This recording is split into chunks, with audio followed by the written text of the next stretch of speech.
Welcome back to another week of Instigating with Clarkey and Drury, brought to you by our friends at Coolbet Canada, the Listowel Squash Courts, Listowel Vision Care, See the Game, and the Hanover Raceway. Ryan Drury alongside Clarkey, very pleased to chat some Blue Jays and some baseball trade deadline with longtime Jays reporter for Rogers Sportsnet and host of Out of the Park podcast, Mr. Barry Davis is on the show. Barry, how are you? Well, I don't think I've been called Mr. since I don't think anyone's ever called me Mr. So I'll take that, Ryan, as a compliment. Thank you. Although it makes me feel like I'm old too. So you are. Yeah, I know. Okay, Clarkey, hold on. Well, we go back till like 1989. What time did when did you start at the fan? 92. That was the 92. That was a decent year for the Blue Jays, from what I recall. It was a decent year. Yeah, and there's little Barry Davis on the board. He was operating a show. And now look where he went. He went all the way to Rogers and did a great job. And then, as with a lot of good talent, Rogers said, "See you later," and boom, that's it. And I wasn't going to get into but Ryan, I don't even know if you know this, Ryan. Just to clarify, it wasn't a see you later. It was we're going in another direction with our Blue Jays coverage. And yeah, see you later. No, well, I was offered the opportunity to stay at Sportsnet, but I just had no idea what they were going to have me do, and so. They decided to move another direction. I decided to move another direction as well. And I love where I'm at right now. I mean, it got me back into doing music. Chris, I don't even know if you even remembered me as a musician, because I pretty much gave it up 25 years and I was only doing it for fun. And it was probably my last year at Sportsnet that at that time my son was drumming. And whenever I would just kind of jam with him, it just kind of gave me that bug of wanting to get back on stage again and perform. So I started kind of putting out feelers for one of my bands, and it was just getting it started when everything kind of went with Sportsnet. So I started to pursue that. I said, I'll just take a year off. I'll enjoy music for a year, and then I'll just get right back into it. And yeah, it's one of those things that you just don't get back into. And at this point, I have no regrets. I had an incredible run there. It was at Sportsnet 14 years, and then you include the time at the fan, where you got 28 years. I think I was there totally, and got to experience some amazing things. Got to, watch World Series games up close, and got to be right down there on the field when Bautista hit the big bat flip home run. So I mean, that was me. He was jumping up cheering. Which I will say, the jump was probably not a smart thing to do. But first of all, I did gather myself very quickly, right? As soon as I realized what the hell am I doing, right? But that was 25, 27, whatever years it was of being a Blue Jays fan and just getting caught up in it. And it was really hard to do. And if it wasn't for the fact that I was part of the broadcast, I think it probably wouldn't have gone over. I don't think it went over well with a lot of the other media people, but whatever, right? It was such an incredible game and such a suspenseful home run. I remember when he hit it, I said, this will go down as a memorable home run forever. Oh, yeah. And I had that argument with a guy you and I both know, Mike Gentili, and Mike was like, no, it won't. It wasn't that big. They didn't win a World Series because of it. And I said, you watch, it'll be in history forever. And yeah, I think it's showing it is. Yeah, listen, if the Blue Jays had won 3 or 4 World Series after that, or in between, maybe it wouldn't be as big of a deal. But let's face it, that was the first time the Jays were back in the postseason. And it wasn't just the home run, right? It was everything that led up to the home run. And, that inning before, I was literally wondering if I was going to get drilled with a beer bottle. And I had a clipboard that I was holding over top of my head because my back's to the crowd. So I don't see what's coming. But things were flying beside me. And I'm like, crap, this is not going to go over very well. So there was just so much in all the confusion and nobody really knowing why that run was allowed to score, and didn't the umpire call timeout? And it was just a mess, right? The fans were irate over it. Mm-hmm. And then you go from that deep disappointment, knowing that you're coming up, and the Texas Rangers at the time had such an amazing infield, and 3 consecutive errors on 3 plays by guys that were like locks in the infield. Yeah. So it was just one of those. I remember talking to R.A. Dickey about it a few years later when he was on my podcast, and he said that, he's watching this thing unfold. He goes, I've been in the game a long time and never have I ever seen anything like this before. And that's what I love about baseball, right? Is the fact that on any given night, you're going to see something that you've never seen before. And that's what I love about the game. Yeah. Okay. You just mentioned R.A. Dickey. Let's get right into it. Should the Jays have got Noah Syndergaard? They traded away Noah Syndergaard for R.A. Dickey way back when. Do you think what would you grade the Jays trade deadline this past week? Well, there's a variable in here too, Chris. And did they do enough to compete with the Yankees? No. There are more things that this team should have done if their intention was to win a World Series this year. If the intention was to get into the playoffs, then I think they've done a pretty decent job. They're a playoff team. They're not a World Series team.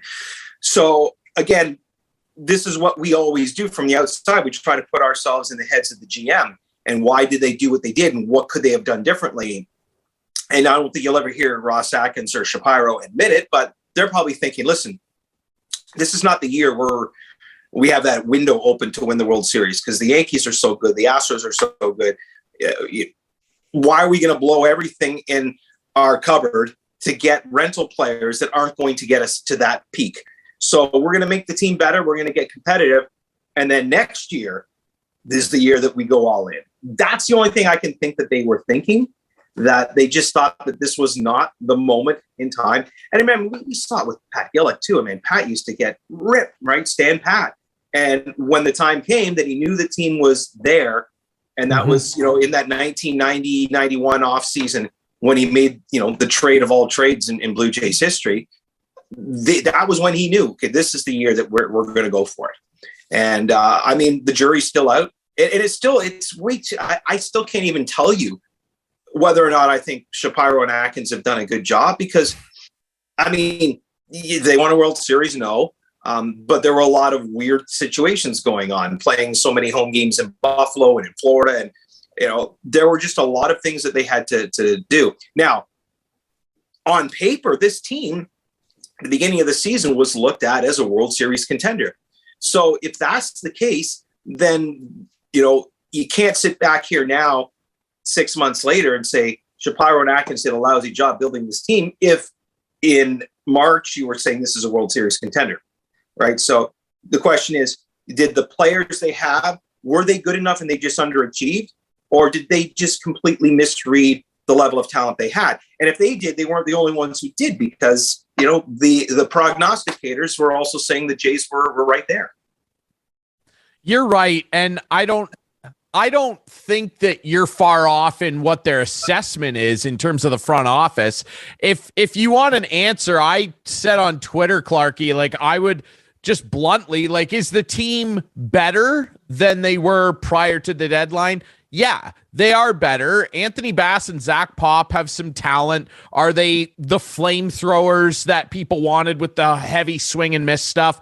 Not really. Pop's got a pretty hefty slider that can top out around 97, 98. And Bass, who's coming back, is having a career year. He's striking guys out and initiating a lot of ground ball contact. But when you just look, and Barry, you said it, the Yankees, the Astros, the Mariners, the teams around them, not only in their division, but in the AL, all got way, way better. And so I would grade the Jays trade deadline in comparison to what everybody else did, like a C+, maybe a soft B-. They are better, but they're not substantially better. And yeah, they did a good job. I don't think people should say Shapiro and Atkins built a bad team here. Everybody was gung-ho. They got Matt Chapman. They brought in Gosman, who challenged for the Cy Young in the NL last year. And his stats, when you look back, he's been really good the last few weeks. He absolutely has. And his stats were comparable to Robbie Ray's last year.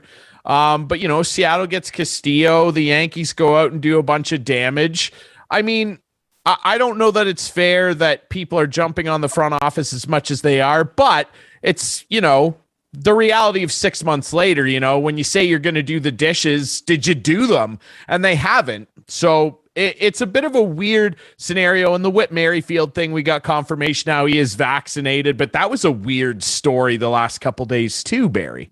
But that may have been embellished by social media, right? It was... Maybe he was already vaccinated, or maybe he knew as soon as he got traded. What I find the interesting thing somebody brought up, and it was the fact that you need two of them, right, to enter Canada. Not if it's the Johnson & Johnson. And I think that's what he took. Okay, because then he only needed one. right? So, okay, then whatever the case may be, I would think that as a front office, you always have to do your due diligence. You always have to look into what you're doing. Surely, if everyone out in the Twitter world knew that Merrifield wasn't vaccinated, couldn't come into Canada, I would have to think that Shapiro and Atkins knew that too. And you'd have to think that he was given some kind of assurance from Merrifield or from the Royals before this deal went through, right? I really can't see them being that inept that they would make the deal. Well, hopefully he'll do it. Maybe he'll do it. And if he doesn't, oh well. No, there's no way that they would make this trade if they thought there was any chance he wasn't going to be able to play with them. Yeah, I highly doubt it. Go ahead. I was going to say, I totally agree with you. And to a certain degree, I agree with what you said about maybe this isn't their year. The Yankees are too good. The Astros. I also think they waited too long to fire Charlie. I never thought he was the guy. So they waited too long to do that. They've waited too long to improve the bullpen. They waited too long and let the Yankees run away with them. This team on paper, as you said, is a World Series contender at the beginning of the year, and they're not now. So that is the GM's job to make them that. And the Yankees ran away with it. Look at last year with the Atlanta Braves and your good pal, Alex Anthopoulos, and how he got that team turned around early and they won. Brought in 4 outfielders, Clarkey. Yeah, I know. 4. He does things that help the team. Basically what happens when you free yourself from the Rogers grips, right? Right. Yeah. Look at you and I. We're thriving now. Oh, yeah, exactly. Exactly. but listen, I've talked to people that have been in the Blue Jays, front office and in different levels of the organization over the years. And I know that during those Alex Anthopoulos days, they literally, their hands were tied. There were moves they wanted to make. There were things they wanted to do, and they were just not given the okay to do it. Alex absolutely had autonomy as far as his ideas or trades or anything like that. But any kind of a salary you were going to bring on, that had to be approved. And they were really having a hard time getting approved. And I don't see any reason why it's changed now, especially with all that Hockey Night in Canada money that they're a little bit in the hole for. So I don't know if at this point, even if they wanted to bring in big moves, if they would even get the green light to do that. So it's, again, we don't know for sure. We can just sit here on the outside and speculate. But I agree with you, Clarkey, 100%. They had to know a lot earlier that Charlie wasn't getting the most out of this team. Because here's the interesting thing. I don't think the players individually, a lot of them, overall, when you look at their numbers, I don't look at too many players and say they're underachieving. But as a team, as a group, I think they have underachieved up to this point. Because this team should be good enough to be right up there with the New York Yankees right now. Having said that, pitching's been a disaster, for the most part. Ryu has been nowhere near what they hoped he would be. They've been battling to try to find a fifth star, but a fifth star is a fifth star, so I don't really worry about that. They knew Stripling was injured. They knew that there were some issues with him. They didn't go out and find a really good replacement to put in the starting rotation. And I don't know if they tried or they just thought they had what they needed. But yeah, Chris, I think that they are reacting to things as opposed to being proactive. And that could be the big difference between them being, just a playoff team and a World Series contender. It's frustrating too, because you're right. It's the pitching. Like if you look at all the big offensive categories, the Jays are top 3. They're first in some, and they're top 5 in most advanced stat categories offensively as well. The pitching has been a real problem. They are 12th in the AL in team ERA, with that bullpen, of course, factored in. Jose Barrios he's just underperformed. He's had a couple of good outings, but he's underperformed. I don't think that will sustain over the life of his contract. I think he's going to be a very, very good arm. Kevin Gausman's bounced back nicely. Manoah's been a freak. He's easily the best starter they have this year. That bullpen is a real problem. I'm sick of... got one of the best closers in baseball. Jordan Romano. But you can't get to him because they end up blowing it before they get to him. It's the 6th, 7th, 8th, sometimes the 5th inning if you say Kikuchi's on the hill. You say Kikuchi, I say Kakachi. Now, the other thing is, Sorry. Every time I hear them say that, I think that. The other thing is we're watching the game the other night, Ryan and I separately at his house, and I was at my house, and Gosman's working on a one-hitter. And I'm thinking, wow, I haven't seen a complete game, one-hitter for so long. I don't even remember. It used to be like all the time. It was outstanding. And I texted Ryan, I go, they got to let him go. They got to let him go. They get three. They go up 3-0. Well, that's it. Come on in, Romano. I don't understand it. Maybe I'm old school. I saw guys pitch complete game after complete game after complete game and had 12-year careers and we're fine. And they can't do it now. Like, I don't get it, Barry. I don't get it. Look, what it would astound a lot of young baseball fans if they just went onto Baseball Reference and looked at Ferguson Jenkins' career stats and see how many innings he would pitch each year. It was pretty normal for him to go 300 plus innings in a season. Mm-hmm. You don't even see a 200 inning guy anymore. Mm-hmm. I mean, all these starting pitching records that, for wins and complete games, that's never going to happen again. And I'm like you, call me an old freaking fuddy-duddy, but man, oh man, like pitching is not what it used to be. And Dwayne Ward, I spoke to him about 5-6 years ago, and he saw this coming, and he said, mark my words. He goes, in the next few years, there's not going to be starters and relievers. There's just going to be pitchers. And and that's going to really change the way these guys get paid too, right? Because starting pitchers weigh so much more money than relievers. But now if they're just all pitchers, there's no real starters. It's going to really change the financial scope of how pitchers get paid. But yeah, I hate it. Starting pitchers, you got to go 6-7 innings. This whole, now it used to be 100 pitches and you're out. Now they don't even it's like twice through the order and you're out, right? And again, this is coming from how they're prepping pitchers for the major leagues. They're just not, they're probably for sure modeled at a young age and through college and the minor leagues. And by the time they get to the big leagues, 3 innings is airing it out for them. It's bizarre. It's bizarre to me. I mean, even Kikuchi the other day when he pitched pretty well in his second start since getting called back up, he threw 76 pitches and he was done after 4 2/3. It's just like, it's bizarre. No, you don't want, you say Kikuchi throwing 100 pitches, but Kevin Gausman, 115 or so, which he did once last year for San Francisco. Manoah even said recently in an Athletic article, he's like not very happy with the way starting pitchers are treated now. I mean, we're a day away from, or we're a day past the anniversary of Nolan Ryan beating up Ventura when he charged him. Nolan Ryan, you couldn't yank that guy off the hill. Complete games all the time. And what really ticks me off, though, is what Barry mentioned earlier. The bullpen is not good. No. So why can't we stretch our at least 3 good starters out a little more and let them pitch a little more? I don't get it. I'm glad we're all in agreement. And, you bring up the Nolan Ryan thing, and I always think of the 91 World Series and Jack Morris going into the 10th inning. And, when he worked at Sportsnet, I had a chance to work with him, and I asked him about that, and he said, there was no chance in hell they were pulling me out of that game. They looked at me a couple of times, and I just kind of gave that scowl, like, you're not pulling me out of this game. Dave Steve was the same way. You weren't taking Dave out of the game. I'm trying to think of the last guy I remember in a Blue Jays uniform that could be like that, and probably Roy Halladay, right? Like, he would decide when he's up. And, one thing that Cito used to always say, love him or hate him, Cito used to say, I don't take the pitchers out of the game. They take themselves out of the game. When the guy's done, right? Yeah. Whether it's the release point changes, the velocity goes down, they're missing their spots. But if a guy's going. One hitter. He had a one-hitter going. And no danger at all. Was it the Rays last year pulled a guy with a no-hitter going? Right? I mean, it was earlier this year. That happened too. Yeah. I mean, they did it to Kershaw. Yeah, they did it to Kershaw. I think last year or 2 years ago, the Houston Astros had a 3-pitcher no-hitter because Joe Biagini. That doesn't count, by the way. No, yeah, Joe Biagini, your buddy. Yeah, yeah.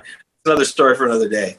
But it's it's one of the parts. 2 things I hate about baseball. Number 1 is that pitchers don't go deep into games, and number 2 is that you can't take a catcher out at home plate because And I've spoken to a lot of catchers like that played the game back when that was part of it.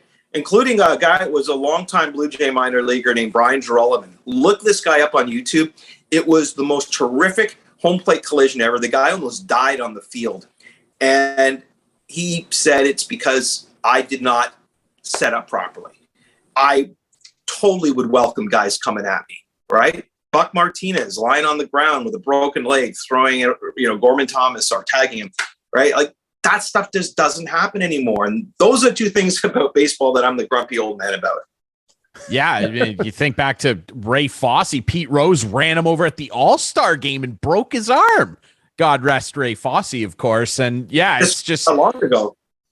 Yeah, well, they really changed it after the Buster Posey thing.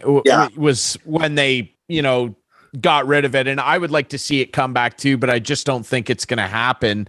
For reference, for anybody wondering, Sandy Alcantara is leading the majors with 3 complete games this year, which I mean, many. I know it is stunning. He has that many, isn't it? Like, and I mean, he's a freak. I want to ask you, Barry, just about your impressions of some of this young core. Now, Vladdy's been up and down. He's hot right now, and I don't think people are generally worried about him. But when you look at a guy like Bo Bichette, he has not even he's just underwhelmed. I've not been overly impressed with how he's played on either side of the ball, to be frank, for a majority of the season. He's had little patches here and there, but he's a swing and miss guy. He hacks for power. I don't think he'll ever really hit for average, but what's your impression of where his game is at right now? And do you think he's the long-term guy at short? Here, I've thought a lot about this, Ryan, because it's one of the more frustrating guys to watch on the Blue Jays because talent-wise, I mean, this guy he's got all the tools. He should be a perennial all-star. I honestly think the issues with him are in his head right now.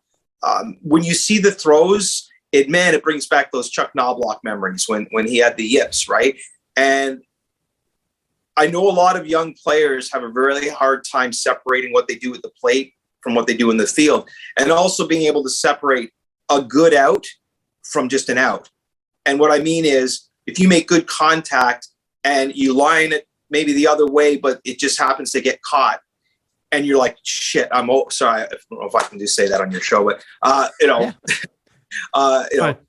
0 for 1 now. Now my average is going down to this. And then you start thinking about it. And then all of a sudden you don't even get good at bats anymore because you're so in your head. I mean, this game of baseball has become so freaking mental.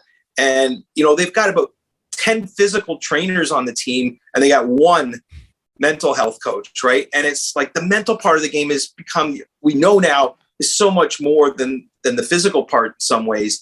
And I think Bo's gotten into his own head. I think that if they can find a way to straighten out that part of his game, I think the talent's there, and he can definitely be the guy that you want.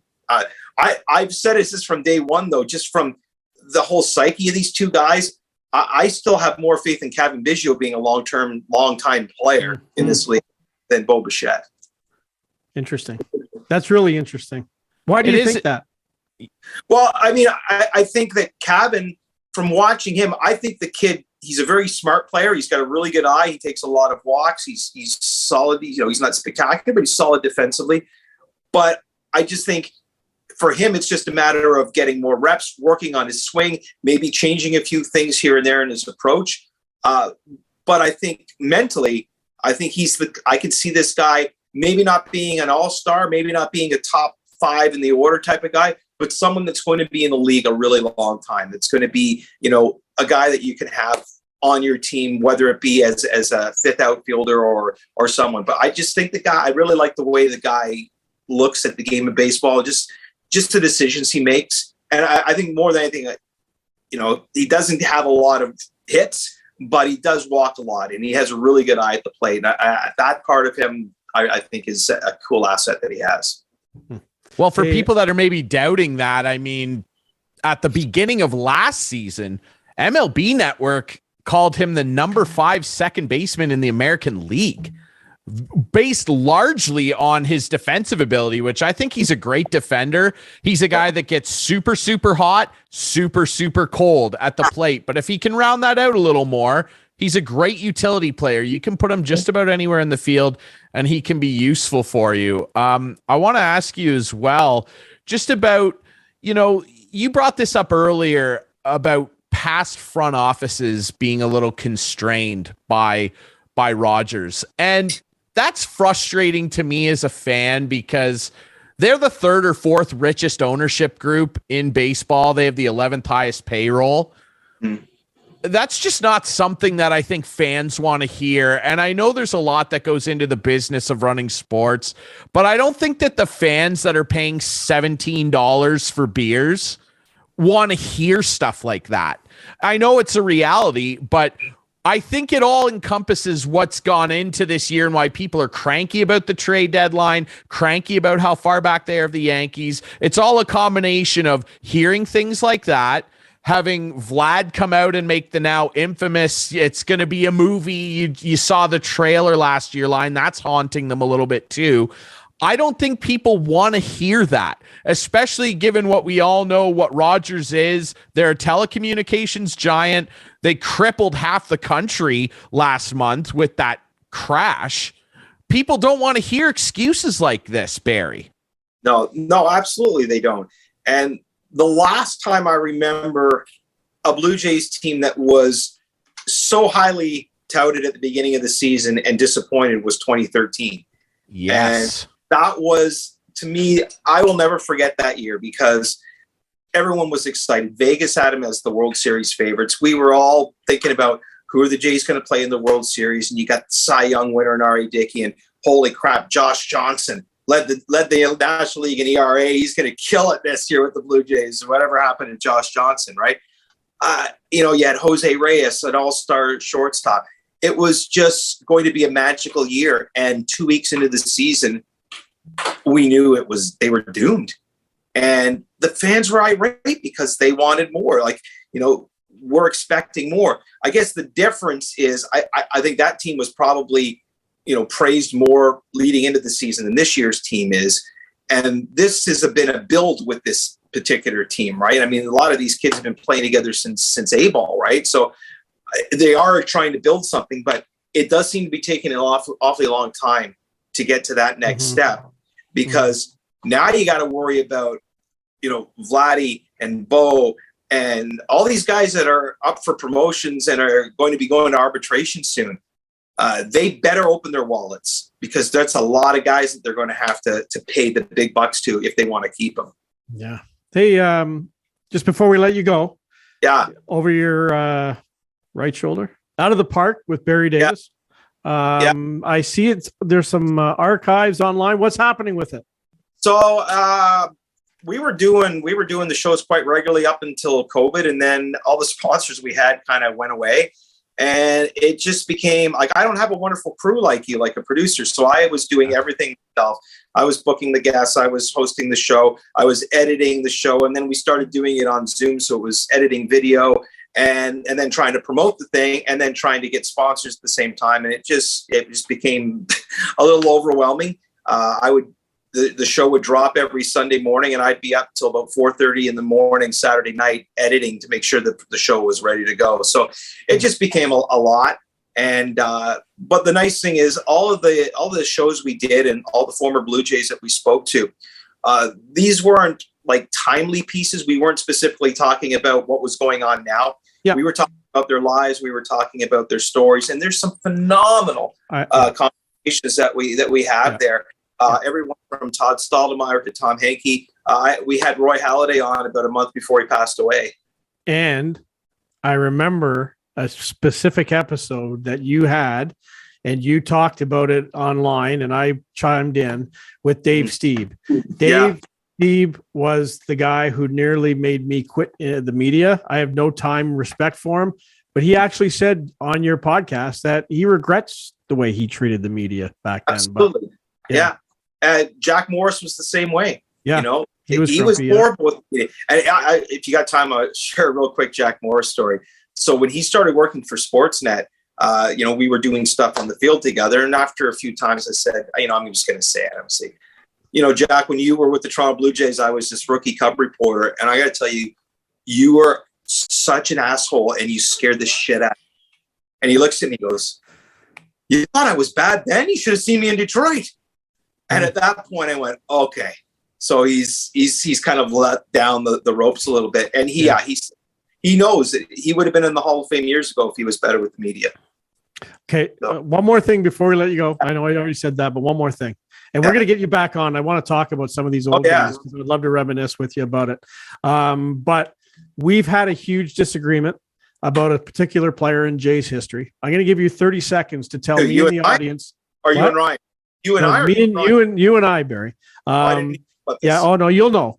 I'm going to give you 30 seconds to tell me why Chris Colabello had a bad rap. Got a bad rap. Absolutely. So Chris Colabello, first of all, is a very intelligent guy. He knew exactly what was going on. He knew exactly that they were being tested. He actually went and got tested earlier before he had to be tested. So he was totally prepared to be tested.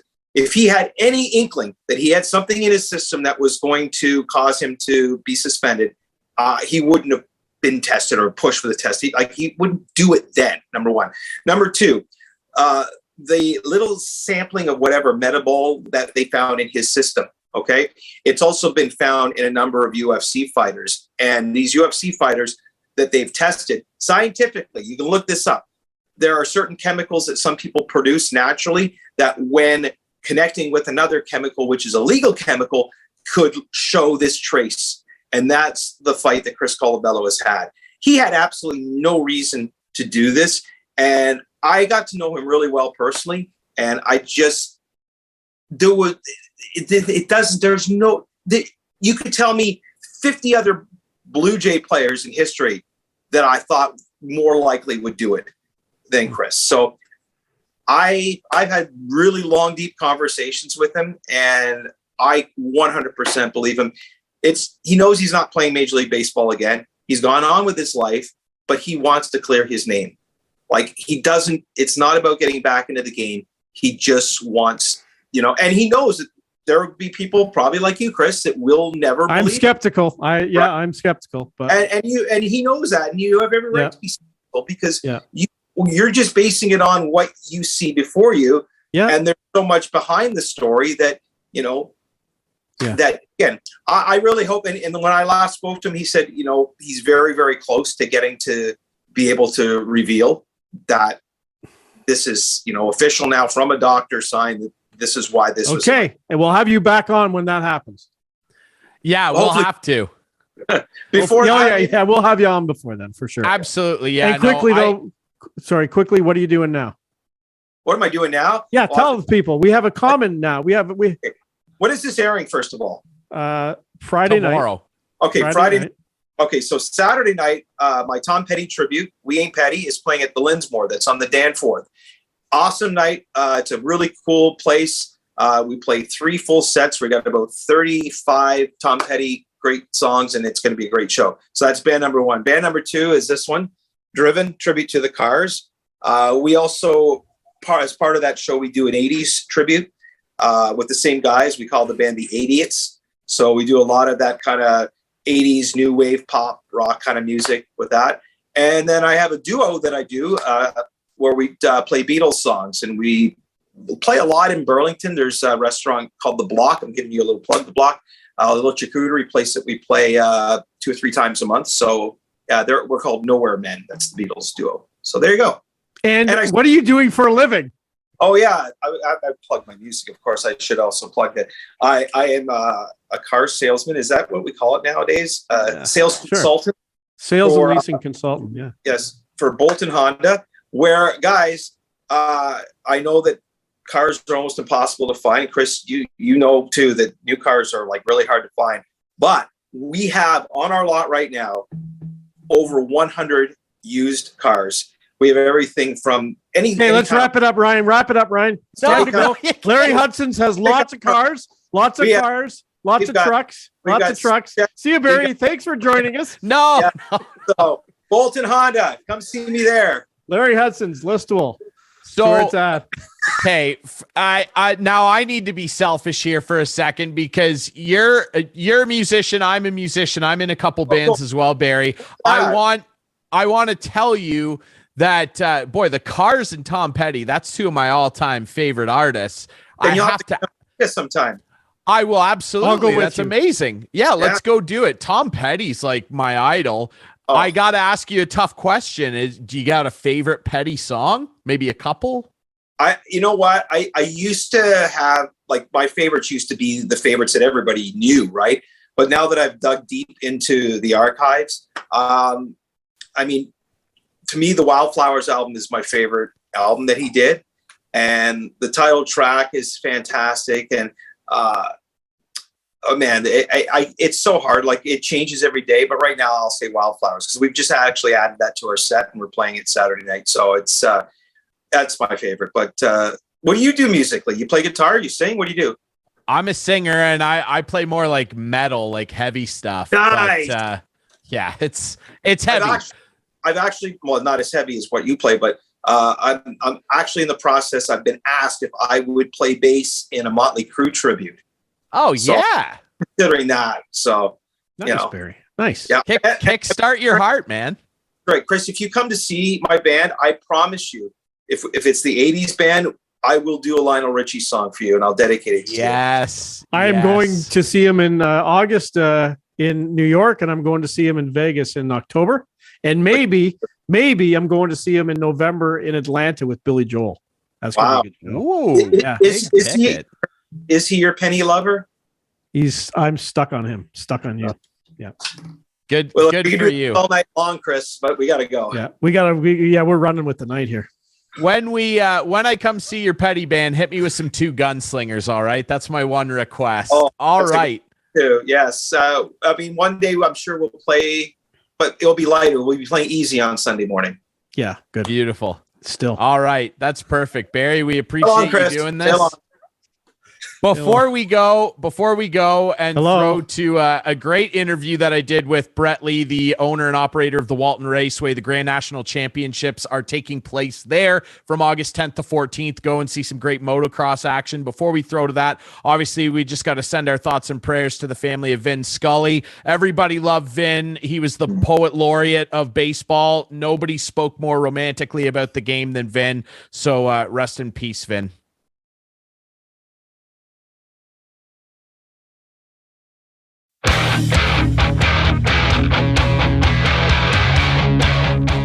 Very pleased to be joined by Brett Lee, the owner of Walton Raceway, the 2022 Grand National Championships returning to the famous racetrack. Brett, it's got to be really exciting. Let's talk a bit about the event. What can people expect from August 10th to 14th? It's going to be a lot of fun. What can fans expect? It's a lot of what it's always been. It's the best racers in Canada are coming together this year, and it's a big crowd of amateurs. I mean, we got really unreal representation from across the country. I mean, I know one class in particular, the Super Mini, which is, kids in that 12 to 16 range. We have 15 from Alberta alone coming, right? And so it's really super strong, a national representation at this event. And it all leads into our pro day, which is going to be unreal because we have Dylan Wright, who's running for his third national title, but he's working on a perfect season. And then we got coming in to challenge him is U.S. national champ Zach Osborne. He's a Supercross champion, super high profile, and it's going to really bring out a lot of core fans who follow the sport. And if you're someone who's just kind of fringe, it's a unique opportunity to see like a couple world-class guys really compete on a national level. And I know Wright, he's actually a guy that, ties in well with the history at the racetrack because he was discovered there and kind of launched his pro career there along other guys like Ryder McNabb and just to name a few. So obviously the event, I mean, it's grown so much over the years, but I don't know if a lot of people realize just how many guys can actually launch their pro career with the exposure that they get at your racetrack in this event. Yeah, it's funny because us as local Huron County people, we don't really think of ourselves as a place where national careers get launched. But you're right, Dylan, every kid who wins a national title basically goes on to land a factory ride in Canada, maybe goes on a little further. Dylan's a great example. Last year, he competed in the World GPs, several top 10s in the World GPs. He's came back to Canada. He's already courting a ride to go back to the World GPs again. him and Ryder are both going to be representing Canada at the Motocross Nations, where they go to Buchanan, Michigan, and there was last time 75,000 people there at a motocross race. So these guys are at the top of the sport, and it's amazing. Ryder's a great example too. I mean, 3 years ago, he was racing here in that super mini class we were talking about. He knows people in our community because he comes here all the time, and his family was camping here for 2 weeks, so they were staying at some local families. So it's become this just like cool place that people come, and they see Walton as a really special place to come to, Huron County, a cool place to come to, where they know this is sort of like the mecca of motocross. I mean, it's called Motocross Town, but it really is a special place for a lot of people who travel here. It certainly is. I've had the pleasure of attending a couple of the events there over the years. And obviously the last few years have been very challenging for the entire sports world. But of course, motocross would be included in that. Tell us a little bit about some of the ups and downs that not only the racetrack has had to go through, but I mean, the sport of motocross in general, it hasn't been easy. No, and you're right. It's a pain that everybody's felt in some way or another. I mean, the one thing that really affected us at the national level, and you see this at most of the pro sport level, is that we're driven by spectators coming into the events to support us. And then for the last couple of years, that's been, at the best case scenario, it's been limited and restricted. And that first year, it was not allowed. But we still found ways to work with local, provincial government, finding safe ways to do that. And man, we're super fortunate of our leadership in our community, who's kind of went above. They didn't go above and beyond, but they were really helpful in making sure we were following the rules, our community was safe, and we were able to do this.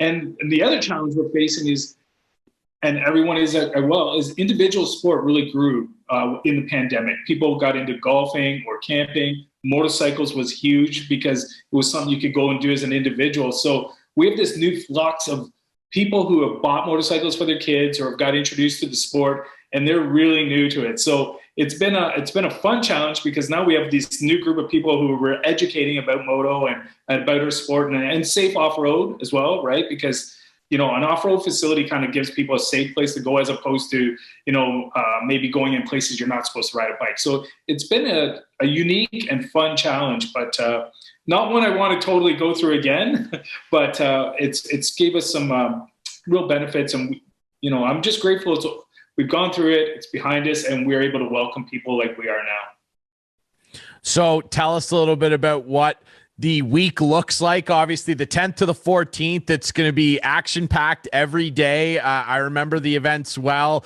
when I was able to attend for our station.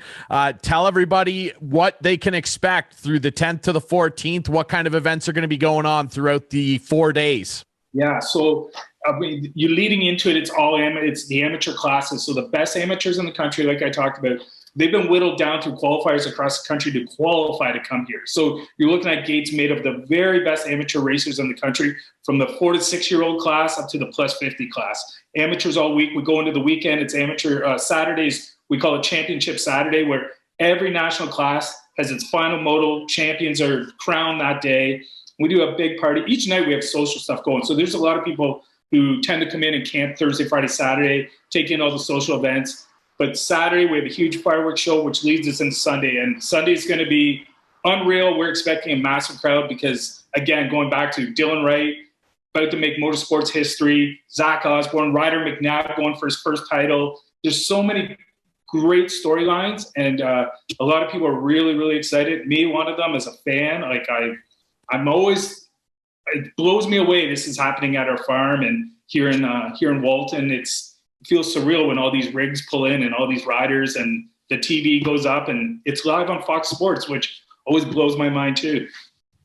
It's pretty incredible. Like you said, it's kind of tucked away in the middle of the countryside here in Huron County, but you know, Motocross Town, it's a moniker that's well earned. It's an incredible facility. I'd encourage anybody who's watching this that hasn't gone before to go check it out. It really is an unbelievable track, and the event is always so much fun. And, you know, we've talked about some local guys and Canadian guys that go and launch pro careers on top of the great amateur racers that are coming and competing for eyes on them from sponsors. And of course, the pros that are going to be there. A lot of big sponsors and teams are going to be there scouting talent, and they're going to have all the tents set up and all the displays. It's a lot of fun. It's not just about the racing. It's also about showcasing what's so great about the sport. There's so much to see. There's going to be a lot of great sponsors and teams there. Yeah. So we have 12 factory rigs that are going to be set up here. So the best way I can describe it for someone who hasn't been here, it's like NASCAR for motocross. I mean, these are factory rigs with tents, bikes, techs under it. And you're right, like all the manufacturers, they put all their effort and marketing dollars into this. I mean, the top Yamaha kid walks away with a factory ride, bikes, gear, parts, the full deal. They just sign them right on the spot if you're the top Yamaha kid. And again, every kid on that championship Saturday, it's funny that at the podium, all the sponsors, all the teams are down there waiting to talk to those kids who won. And it's a pretty unique experience to be down there seeing those kids go from maybe nobody knowing them to signing their deal. Again, going back to Ryder McNabb, he's a farm kid from Manitoba until he came to Walton, won a bunch of races, and now he's on factory Honda. It's a quite a ride for these guys, and it's a cool thing to see. And people can come in and take it all in. They can camp, or again, we have night activities going on all the time. They can go to our website or our social media. It's super easy to find at Walton Raceway and just check out what's going on. And yeah, I mean, it's at my place, but it's a unique, fun thing for people to do, and it's always good to like say that's something you went to in your own backyard. It certainly is. And again, I'd encourage anybody to go and check it out. August 10th to 14th, Walton Raceway, motocross town. You'll see why the name is deserved. It's an incredible facility. Yes, it's tucked away in the countryside, but it's such a gem, and it really is a world-class facility. And Brett, I commend you and your staff for always hosting a great event there. This year's going to be no different. Tell everybody real quick how they can check out maybe the website for more info and how they can come out and see all these great riders. We recommend that everyone just go to our website, waltonraceway.ca. We have another one, waltontranscan.ca, or go on our social media. We're big on the Instagram and all that, at Walton Raceway. You look up anything at Walton Raceway, you're going to find us. You're going to find links to our tickets, all the schedules. You just kind of cruise through there.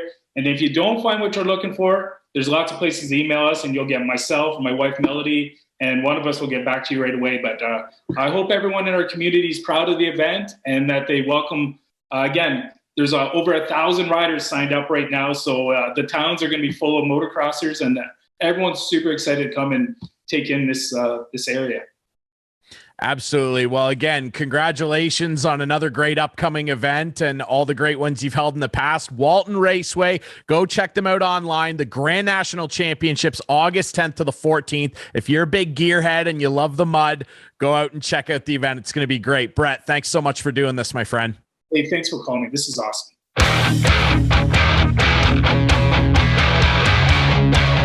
Wrapping things up this week on Instigating with Clarkey and Drury, brought to you by our friends at Coolbet Canada, the Listowel Squash Courts, Listowel Vision Care, See the Game, and Hanover Raceway. And speaking of the aforementioned Coolbet Canada, we are joined by our friend, wagering expert Jake Bolin-Moss. JBM, how you doing, man?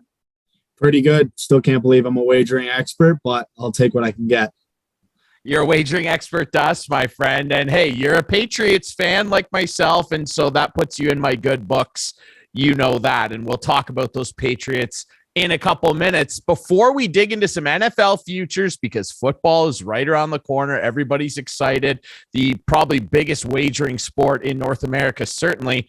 I want to ask your opinion real quick. We've talked a lot about the Jays on this episode, and they had I guess in comparison to others, quiet deadline. They did acquire some pieces. The team's definitely better, but I don't know if they maybe made waves quite the way that the Yankees and other teams did. I know a lot of betting books still had them at around plus 14, plus 1,500 to win the World Series. Actually dropped to about plus 1,700. So a two-part question. Do you like what they did at the trade deadline, and do you agree with the drop in their odds?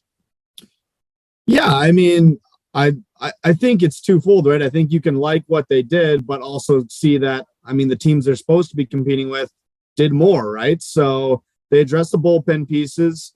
a few at least. They probably still needed a high velocity arm in the bullpen. They probably could have used another starter, but apparently, the more I read about Mitch White, apparently there's a lot of Dodgers fans liked him. Maybe there's something there that that the fans don't necessarily know about. Because it always seems like the fans think they know the most. The lefty bat was a little frustrating. I was hoping we were going to get one of those. Ian Happ was right there. I mean, I don't know. It felt like there's something we could have addressed, but it is what it is. This is the team they're going to roll with. I just don't know if they can compete in a divisional series or a league championship against a team like Houston, against a team like the Yankees. And then if somehow they get through all that and they get to a World Series, well, you're looking at a team like the Dodgers, you're looking at a team like the Padres. I don't know. It's tough to be too thrilled considering all the moves that the big dogs did make out there. So I don't know. It's frustrating, but you got to take what you get, right? I mean, the fans can make all the trades in their mind that they want, but at the end of the day, management does what it does, and you got to live with the team you got. Yep, everybody likes to be an armchair GM. I'm one of them for sure. And yeah, Ian Happ and Contreras, very surprised that they didn't move from the Cubs, but that's neither here nor there. Let's talk about some football, man. And obviously, there's a lot to be excited about. A lot of big names changed teams, of course. Tyreek Hill, Devontae Adams. What are some big futures bets that you're looking at ahead of time here before the season kicks off that you're going to sprinkle some change on?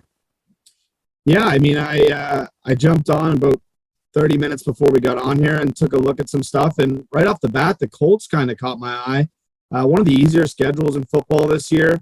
Their win total set at 9.5, although the over is pretty juicy at -152. But you can get their division odds at -125. They bring in Matt Ryan. They still got Jonathan Taylor in the backfield, who's arguably one of the best running backs in the game. I don't know. I just think it's a solid team there, and they got an easy schedule, right? I mean, you look, they're going to get the Texans twice. Jacksonville's still on their come up, so they're going to get them twice.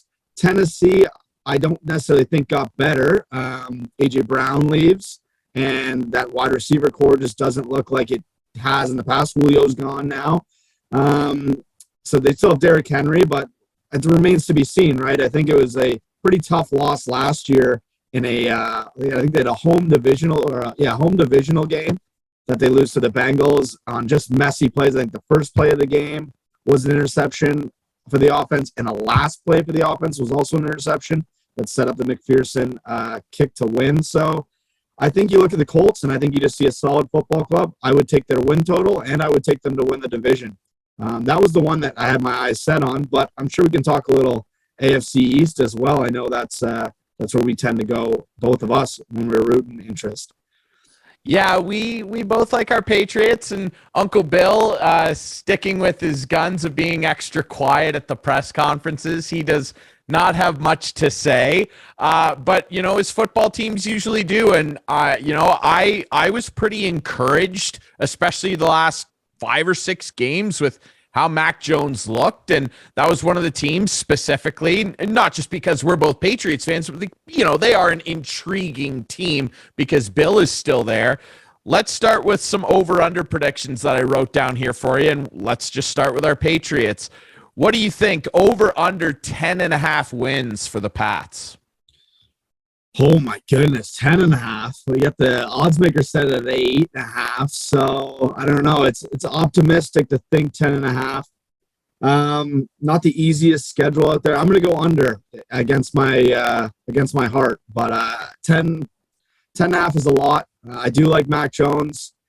I think they can be impressive, but I got to go under for 10.5 on the Pats. I agree. I like Mac. He looks jacked. He put on some muscle, and that's impressive when he could already throw really well, handled the pressure well. I like the addition of Devontae Parker. I think he gives him a deep threat, but I would be thrilled if they maxed out at 10. So I would agree with the under 10.5. I just think having to play the Bills twice and then a number of other really tough teams, especially down the stretch, they have a tough second half. I don't know. I just can't see them doing it, but I like the direction they're heading in. Let's talk Green Bay. What an upheaval as Aaron Rodgers, Mr. Ayahuasca Tea, has lost his favorite wide receiver. He still seems confident that they can dominate. They play in a terrible division. What do you think? Over under 12.5 wins for the Packers with a new look offense. Oh, 12.5. Another number that's just very high. The Devontae Adams thing scares me a little bit. But like you said, it's a bad division there. Green Bay's kind of owned it for years, and I think they continue to own it. I saw him walking into training camp with that long hair and the wife beater, and he's looking the ready. Con Air look. I'm not a huge Aaron Rodgers guy because I was always a Brady guy, so that just felt like a guy you don't like. But I think if anyone's going to do it, it's going to be him. And he seems like a guy who can pick up a ton of regular season wins. When it comes to playoffs, maybe a little different. I'll go over on 12.5 for the Packers.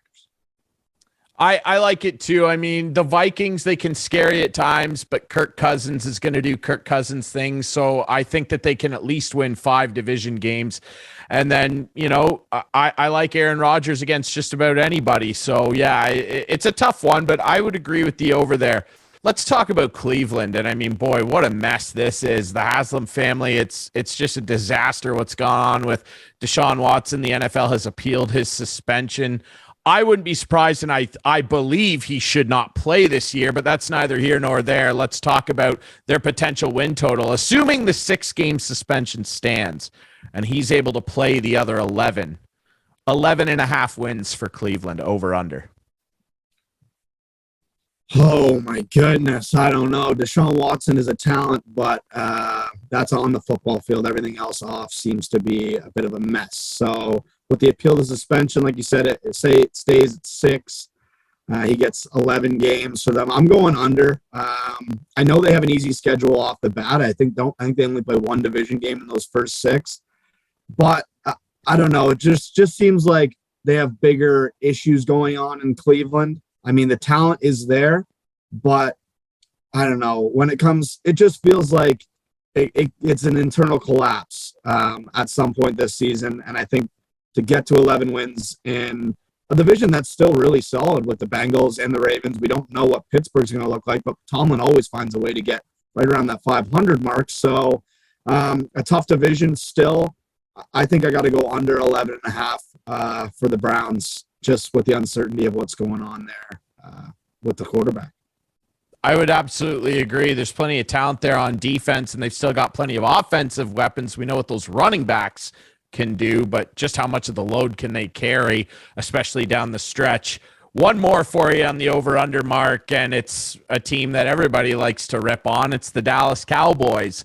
How about 10.5 over-under wins for the Cowboys? Not a very good division, but the Eagles did improve, and they invested quite a bit in their defense. We'll see if Jalen Hurts can take the next step forward, but the Cowboys have plenty of talent too. Can they finally put it all together? Over-under 10.5. What do you think?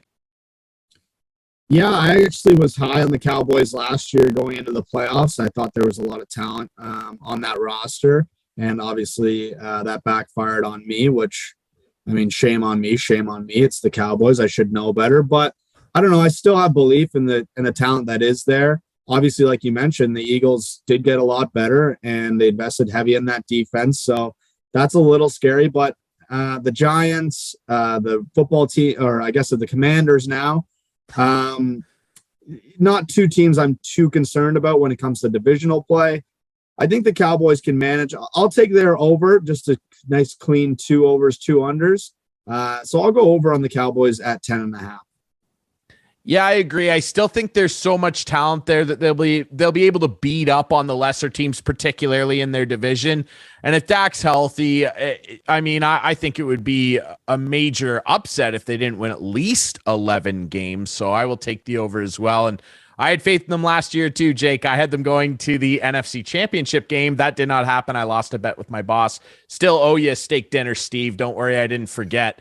Real quick as well, we got to talk MVP. Who's a favorite for you to win MVP, and who's maybe a dark horse for you? Oh, God. Let me take a look at the lines here. And sorry I wasn't prepared for the MVP, but I mean, Tom, I know he's high up on the list, but if this is the last year with an easier schedule for his Bucks, and they just got Julio in there, that seems like a guy who could just kind of put up the numbers. But I think he's more worried about the regular season. So, I mean, I look at Herbert. I love Herbert. That's a really tough division, but I think this could be a huge stepping stone year where he's like, hey, Mahomes, it's me and you, buddy, and it's going to be me and you in this division for a long time. So I could see him. I'd never pick Russell Wilson because for whatever reason, that never lasts and he never gets MVP votes. That's like the running joke.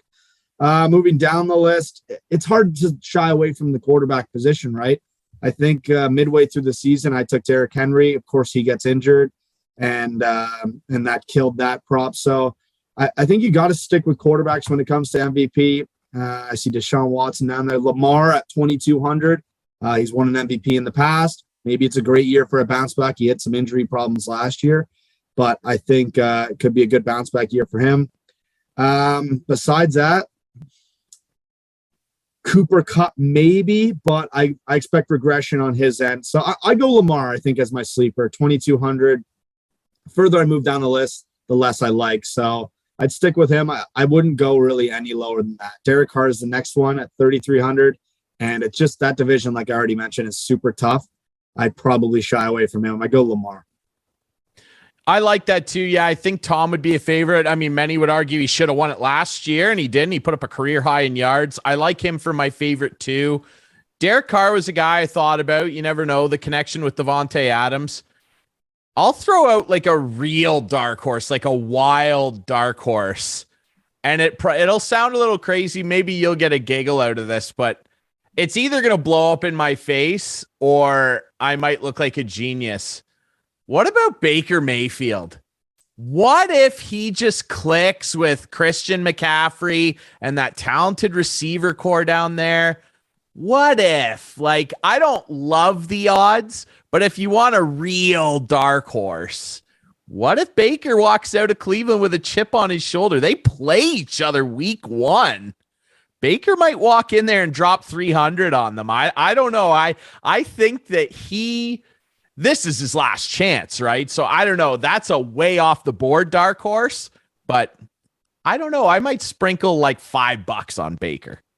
Yeah, I think what I got here, 12,500 plus 12,500, pretty deep down the board.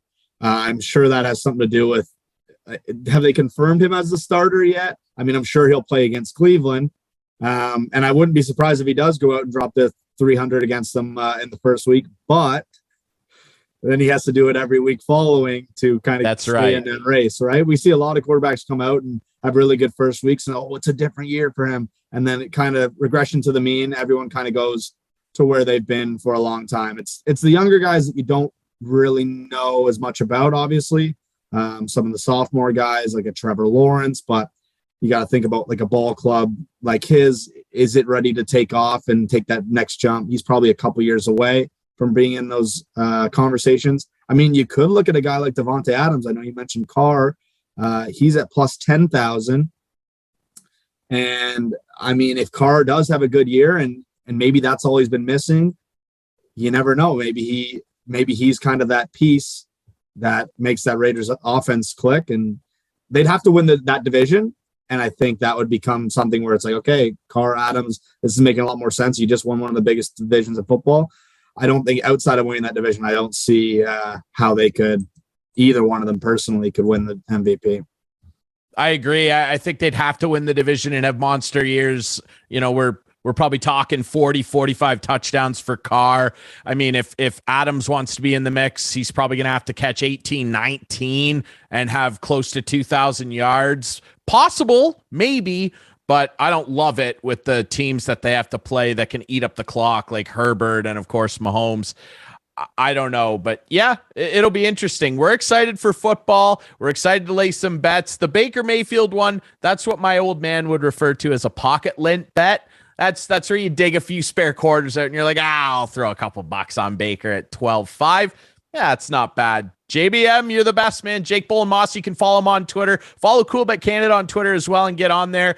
I love the Bet Builder tool. It's my favorite thing. I use it all the time, especially on baseball. I've done well this year. We always appreciate your time, man. You're the guy that we turn to for this stuff, so thanks for coming on the show again, Jake.